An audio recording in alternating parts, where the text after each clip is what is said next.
আলহামদুলিল্লাহ, আমরা ঈদের নামাজ আদায় করেছি বঙ্গোপসাগর জাহাজের উপরে।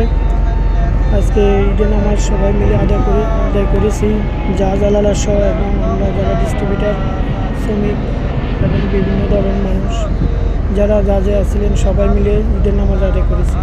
আলহামদুলিল্লাহ, যে বাংলাদেশের বাইরে যেখান থেকে ঈদের নামাজ আদায় করেছেন সবাইকে ঈদ মোবারক, ঈদ মোবারক, ঈদ মোবারক। আমরা দেশ ও দেশের বাইরে সবার জন্য দোয়া করা হয়েছে, আবাদ বিপদ থেকে মানুষ রক্ষা করার জন্য দোয়া করা হয়েছে, দেশের জাতির জন্য দোয়া করা হয়েছে, নিজের জন্য দোয়া করা হয়েছে, সবার আবাদ বিপদের জন্য দোয়া করা হয়েছে। তো সবাইকে আবার জানাচ্ছি ঈদ মোবারক, ঈদ মোবারক, ঈদ মোবারক।